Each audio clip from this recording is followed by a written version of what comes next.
story of how God was seeking a bride for his son. Each book is different from every other book. I'm trying to give you the keys for you to unlock it for yourself.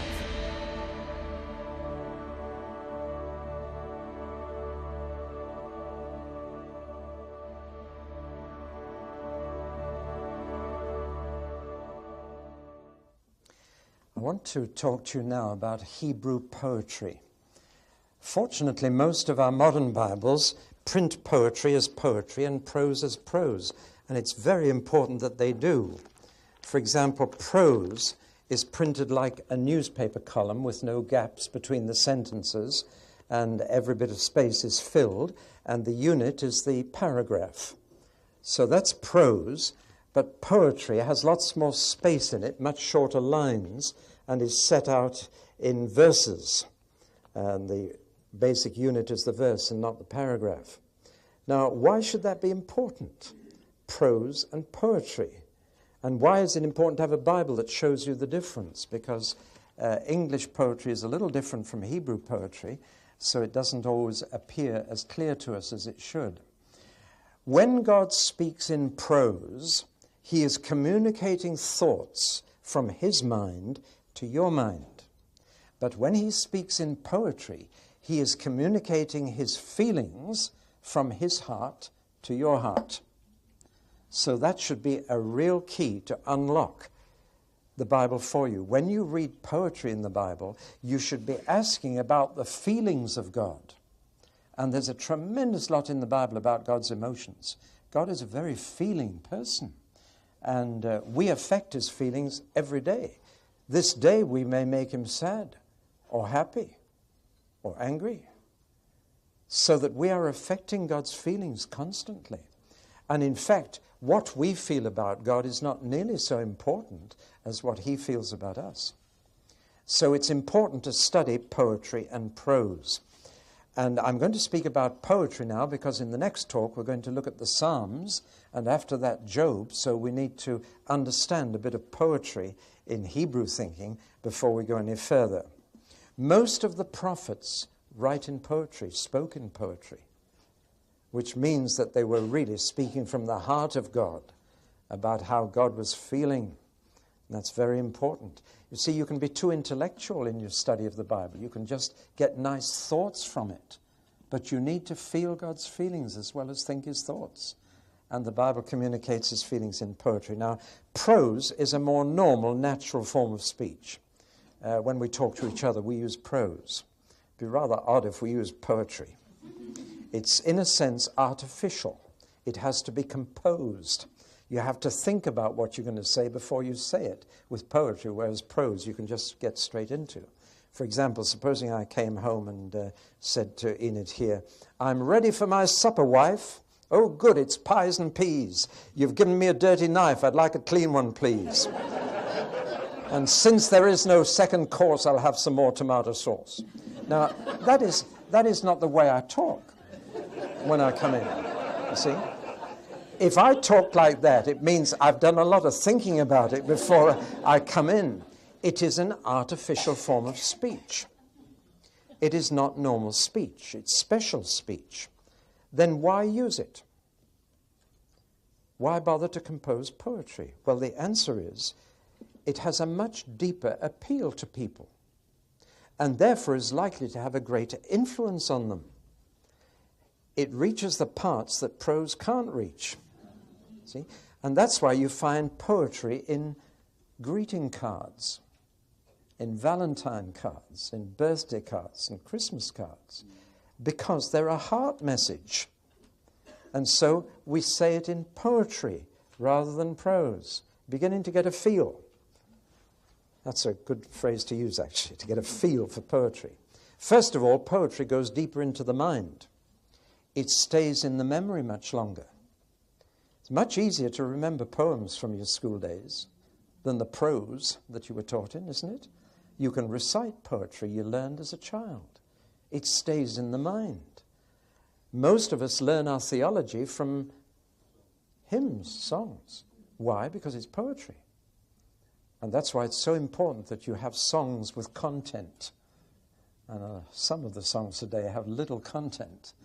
But if you really soak yourself in the didactic hymns of Charles Wesley, you're really going to have a lot of knowledge. But they're much easier to remember. So they go deeper into the mind, into the intuitive and artistic hemisphere of your brain, which holds on to things better. And the second thing is they go deeper into the heart. They touch your feelings. Let me touch your feelings with a little poem. They walked down the lane together. The sky was full of stars. Together they reached the farmyard gate. He lifted for her the bars. She neither smiled nor thanked him. Indeed, she knew not how, for he was just a farmer's boy, and she was a Jersey cow. Now, see, that poem touched two feelings in you. It touched your romantic feelings, and your heart maybe began to beat a bit quicker, wondering what was coming. And then when it came, it touched your sense of humor and your fun. You see, now prose, if I'd said that in prose, wouldn't have had nearly the same effect. And then poetry, it goes deeper into the will. It can challenge you at a deeper level than prose to change your way of life. And one of the poems that I've quoted many times when I've preached was written by the famous army chaplain of the First World War, Studdert Kennedy, who became known as Woodbine Willie because he gave out cheap Woodbine cigarettes to the soldiers, and then became a vicar in Shrewsbury, in a church that's now a Pentecostal assembly, but I've preached in it and I thought of him. And his wonderful poem is called Indifference. Now listen to this poem for bringing a challenge to your will. When Jesus came to Golgotha, they hanged him on a tree. They drove great nails through hands and feet and made a Calvary. They crowned him with a crown of thorns. Red were his wounds and deep. For those were crude and cruel days, and human flesh was cheap. When Jesus came to Birmingham, they simply passed him by. They never hurt a hair of him. They only let him die. For men had grown more tender, and they would not give him pain. They only passed him down the street and left him in the rain. Still Jesus cried, "Forgive them, for they know not what they do." And still it rained the wintry rain that drenched him through and through. The crowds went home and left the streets without a soul to see that Jesus crouched against a wall and cried for Calvary. See, that poem really gets you. So that's why the Hebrews use poetry. It can touch the whole person, heart, mind, and will. And therefore, God has used it a great deal. Now, the key to poetry is to make words beautiful as well as meaningful. That's what draws us to poetry. The words are arranged in such a way that they appeal to our sense of beauty, which is basically a sense of balance, of symmetry, of proportion. A beautiful person has well-balanced features. And it is this symmetry, this balance, that appeals to us in poetry. There's a beautiful balance about the words. The lines are the same length. Now, there are three types or three basic features of poetry which makes the word beautiful for us. First of all, there is rhyme. Rhyme. That's a big feature of English poetry, but not of Hebrew poetry. But rhyme is very popular with us. The balance of rhyming words. Jack and Jill went up the hill to fetch a pail of water. Jack fell down and broke his crown, and Jill came tumbling after. There's rhyming all the way through, and most nursery rhymes are built on rhyme for their appeal. John Betjeman was mainly building on rhyme in his poems. Now we have blank verse. I never know whether it's poetry or not, but if the words are arranged beautifully, it is, but it certainly doesn't depend on rhyme. And nowadays, the shock line has value. 30 days hath September, April, June, and November, all the rest have 31, is that fair? And a line comes in which startles you and breaks the rhythm and brings you up with a jerk. And therefore, all poetry depends on the irregularity as well as the regularity. The second major feature is rhythm. The beat also makes speech beautiful. We call it the meter, based on syllables. The limerick is classic case, and it follows the same rhythm. A limerick always follows the same rhythm. Now, this is true of Hebrew poetry. A favorite rhythm in English poetry is what we call the 4/3 rhythm. The boy stood on the burning deck whence all but he had fled. The boy stood on the burning deck whence all but he had fled. That's 4/3 beat. And that's very common in Hebrew poetry too. It's common in the metrical psalms in Scotland. The Lord's my shepherd, I'll not want, 4. He makes me down to lie, 3. In pastures green he leadeth me, 4. The quiet waters by, 3. 4/3, 4/3. Got it? And somehow that sticks in our mind. It's a rhythm that fixes the words for us. So that's the second thing. Now, with rhythm, it's terribly important that the emphasis falls on the right syllable. And again, I have to say, a lot of choruses today, the beat is on the wrong syllable every time. If I give you just one. For all the good our Father does, God and King of us all. Now, doesn't that jar? Because the beat comes on the and instead of God. And that's one of the differences between good and bad choruses and good and bad poetry. And if the beat is not on the right word, it doesn't reach us. And you find in Hebrew poetry the rhythm is on the right word. But of course that's in Hebrew. Not so easy to put into English. The other thing that enhances poetry is repetition. So we have rhyming, rhythm, and repetition.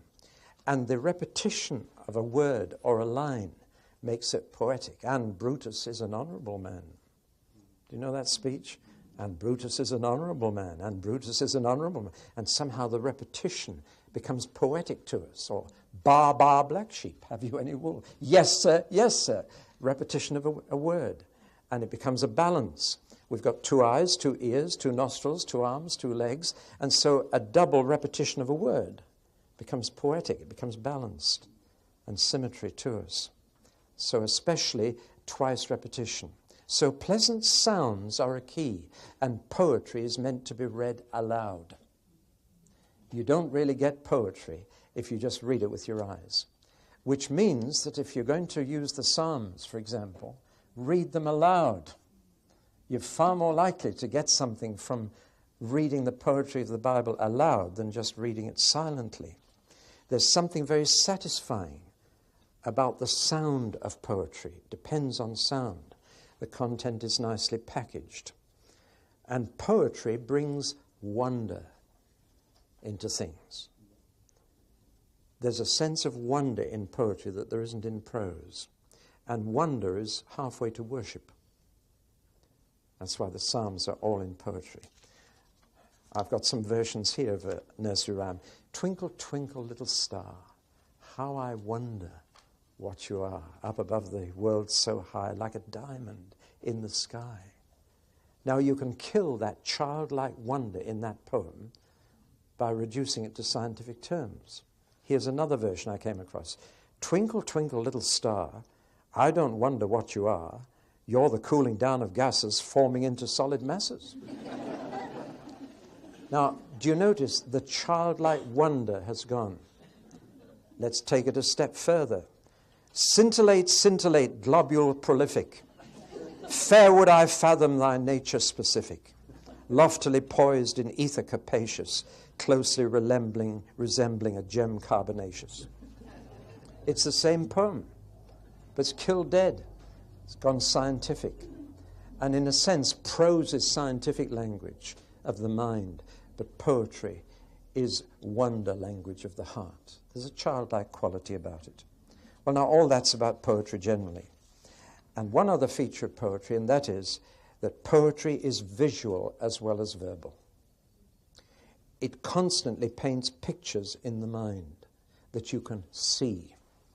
Images, imagination is very necessary to writing poetry.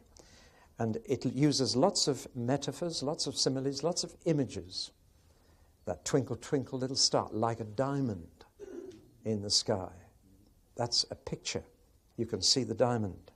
Or in the Psalms, as the deer pants for streams of water, so my soul longs for God. There's a picture there of an animal with its tongue hanging out, panting.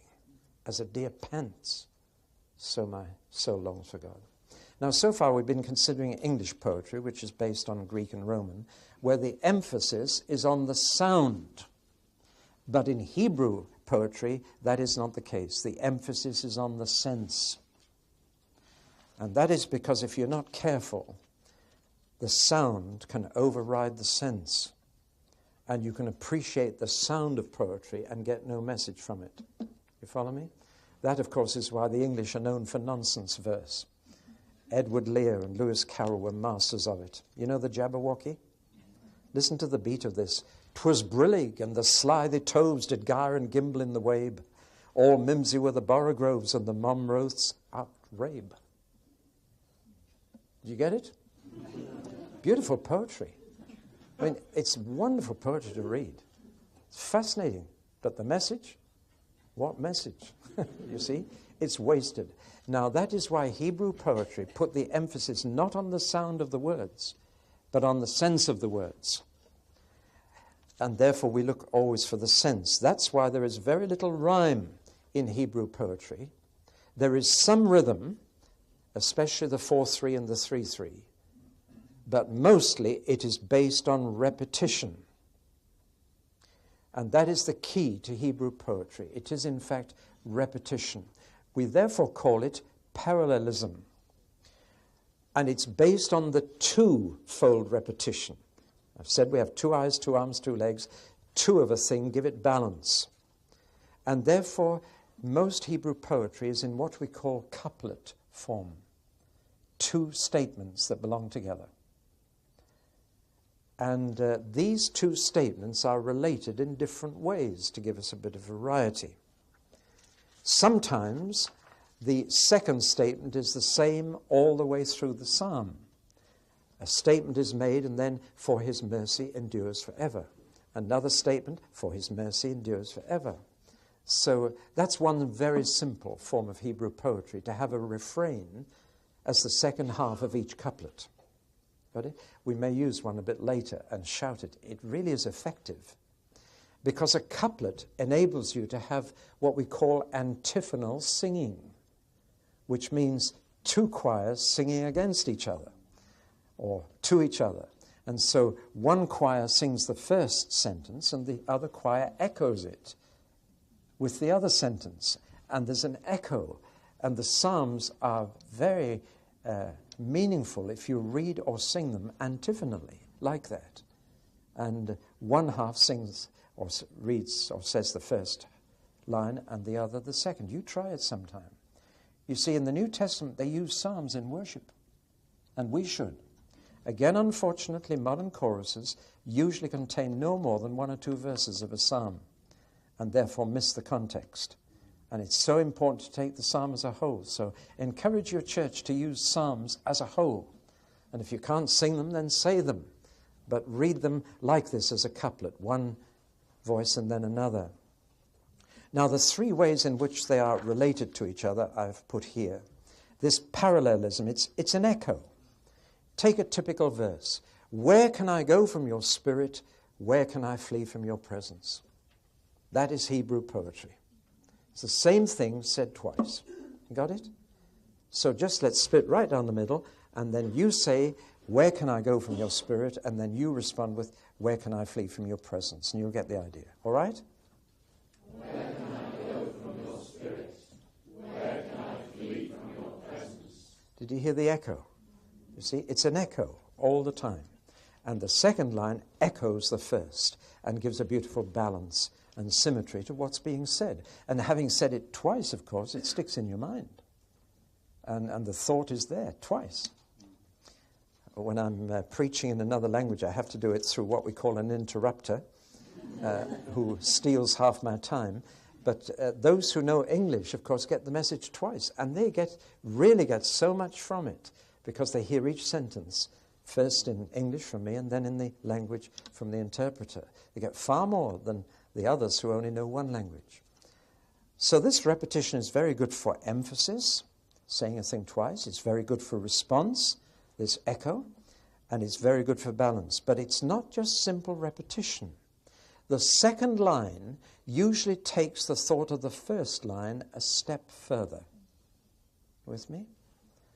And it does that in a number of ways. Let's take an example from Psalm 6. O Lord, do not rebuke me in your anger, or discipline me in your wrath. Now you see, rebuking is just being told, but discipline is being punished. So the second line has taken the same thought a little further. You with me? Don't rebuke me, and then don't discipline me. And yet they belong together. They're poetic. Or take the next verse. Be merciful to me, O Lord, for I am faint. O Lord, heal me, for my bones are in agony. See? Now at first line, he's just feeling faint. But in the second line, he's in agony and needing healing. So once again, the second line has taken the first line a little further. Now, I hope all this isn't destroying poetry for you, because really analyzing poetry is like taking a flower to pieces and pulling the petals off and looking at the stamen and so on, and it destroys it. Poetry needs to be experienced in its beauty, but I want to help you to understand what's going on when you read a psalm, why it was written and how it was written. Now, there are three major types of couplet. What we call synonymous, in which the same thought is said in different words. That's what we've been talking about so far. Then there is antithetic, in which the second line, as it were, contradicts, or rather presents a contrast to the first line. And the balance is by way of contrast. So, for example, those who sow in tears will reap with songs of joy. Now, do you see the contrast? Sowing and reaping, tears, joy. So now the couplet has a contrast built in. That's what we call antithetic couplets. It is the opposite thought. So synonymous is the same thought, but in different words.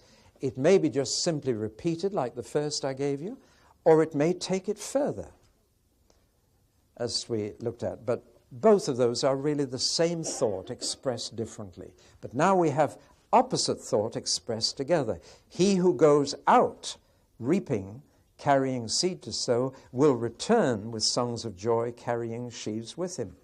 Now that's taken these two lines much further.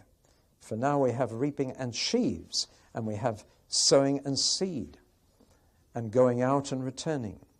And then we have what we call synthetic couplets. And synthetic couplets add to the first thought. They don't repeat it, and they don't contrast it, but they add much more to it.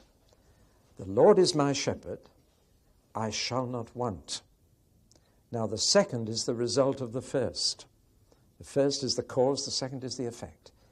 And the 23rd Psalm is built on that pattern, what we call the synthetic. He makes me lie down in green pastures. That thought is not repeated, but he leads me beside still waters. And how meaningful those two last lines become when you study shepherding in the Middle East. You see, there isn't green grass everywhere. You can't just put sheep into a field and let them graze. You have to go up to 15 miles a day to find some green grass growing. And a good shepherd knows where the green pastures are. But furthermore, a sheep's nostrils are next door to its mouth, much closer their mouth than our nose is to the mouth. The result is they can't drink unless the water is still. If they try and drink in troubled or running water, they will drown. They'll sniff water up into their nostrils. So the shepherd has to know where there's green pasture and where there's still water. But those two things together create a picture of a shepherd who really knows his job and is able to do this for the sheep. You follow? Now that's synthetic poetry. So we've got these three forms of poetry, but many, many varieties within these forms. And you'll find that these patterns are constantly broken by irregularities just to keep the interest and to make it sparkle a bit. So sometimes the rhythm is broken and sometimes the pattern is broken. Sometimes instead of 2 lines, there are 3 lines together. Let's just look at some of them. For example, here are 3 lines from Psalm 29. Ascribe to the Lord, O mighty ones. Ascribe to the Lord glory and strength. Ascribe to the Lord the glory due to his name. Now there's a 3, a tricolon we call it. And so it's built up, a crescendo. Ascribe to the Lord is the refrain, and then different words are added in 3 lines. Or here's another from Psalm 3. O Lord, how many are my foes? How many rise up against me? How many are saying of me, God will not deliver him? Now you got the repetition, how many, how many, how many. But the wording is different, and each sentence builds on the previous one. Then sometimes there's an omission, and a word is not included, or a phrase drops out. Full of pictures, as the heart pants, I've told you that one, as a father pities his children, so the Lord pities those who fear him. There's a picture of a tender father with his children. Then sometimes the lines cross over, and the first part of the first line becomes the second part of the second line. Let's take an example. For the Lord watches over the way of the righteous, but the way of the wicked will perish. And the way has swapped places. Got it? Well, now all this is just to help you to appreciate the Hebrew poetry much more.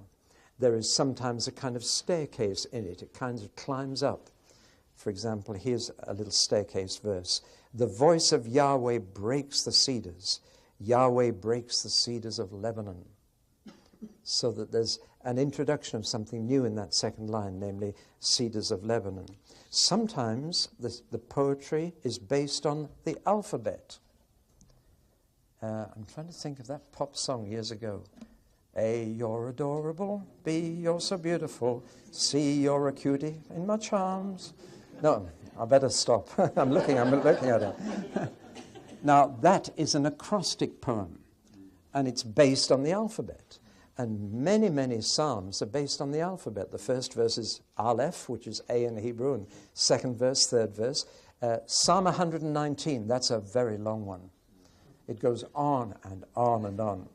And each section of that psalm, every verse in that section begins with a new letter of the alphabet, all the way through.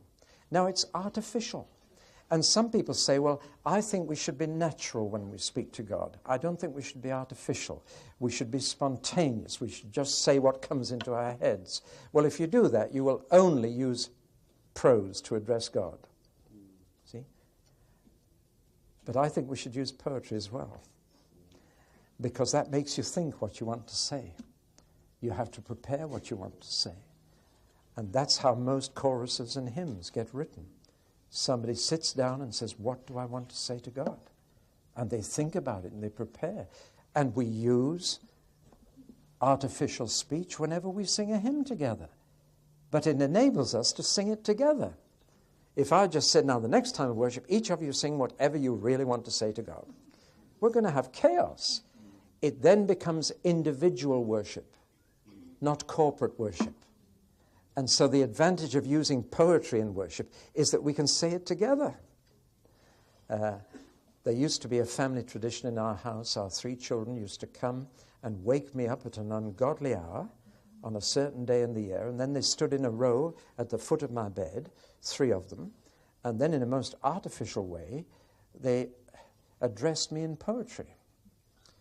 And after they'd done that, they then gave me a bag of their favorite sweets. Now, this happened once a year. And they stood there and sang, happy birthday to you. See? Now, in a sense, that was artificial, the 3 of them standing in a row and all saying the same thing. Wouldn't it have been nicer if each of them had come separately and told me what they really felt and said, Daddy, I love you? Wouldn't that be nice? No. Because they would then not be my family. Do you understand what I'm saying? The fact that they would come together and sing together meant more to me because of their relationship with each other. Do you see what I'm getting at? It pleases the Lord when we say something together. But of course we have to use artificial speech. We have to use words that somebody else has written. But God loves to see us together. Okay, standing in a row and singing to God. But we're nevertheless expressing, God, we're coming together to do this. And poetry enables us to do that. So I'm glad it's in poetry. And of course, Hebrew poetry is easier to use in other languages. It's easier to translate. Poems that depend on rhyme are very difficult to take into another language because the words in another language will not rhyme. I've tried. And I like quoting a poem when I preach, and when I've got an interpreter, it kills it dead. And it just doesn't come across. So the big advantage of Hebrew poetry is that it can be so translated. And even in English, the poetry comes across. The balance of the couplets come across. Well, do you think poetry touches God's heart as well as ours? I believe it does. And I believe King David knew that. And the prophets knew that they could reach human hearts better with poetry than prose. And I think that's why they used it, which means they must really have thought about what they wanted to say and thought in God's presence and let the Holy Spirit put what they wanted to say into poetry so that they could say it in a way that people couldn't forget. But I believe it touches God's heart as well, and that he likes poetry. There's so many things in God that appear in us. You know that God laughs, don't you? Well, Psalm 2 tells us that, so we can laugh. You know that God walks, so walking is the healthiest exercise we can take. You know that God sings. We're going to be looking at the prophet Zephaniah shortly. And Zephaniah is the prophet who tells us that God bursts into song over us and rejoices over us with singing. And that's why we sing. You know that God whistles, don't you? Do you? How many have read that in the Bible? Let me see. 1, 2, 3, 4, 5, just 6? You are reading your Bibles, aren't you? Go and read the first few chapters of Isaiah if you don't believe me. You say, what translation is that? Any translation. God whistles, so we can whistle. And maybe in a moment we'll do just that. If you can be ready to give us a note, Max. But we can whistle. And we can whistle for God. But I believe poetry touches his heart. Because it means that somebody's given a bit of thought to what they want to say. Somebody's really given a bit of time. How can I best address this to God? And somebody's produced a chorus or a hymn. That's beautiful. Later we're going to be singing a hymn that I've composed. But let's sing right now, Majesty, worship his majesty. But I'm going to ask all the men to whistle and all the ladies to sing. And if you're a man who can't whistle, then you can sing, but you're going to be very conspicuous. And if there are ladies here who can whistle, I'm not going to forbid you to whistle, but it works best if the men whistle and the ladies sing. And we don't need the piano, we just need a note. Just one note, because the whistling, we've got about 50 or 60 wind instruments here, and we're going to do it, all right? Right, okay, got the note? Let's just try it. We're going to whistle and sing to the Lord.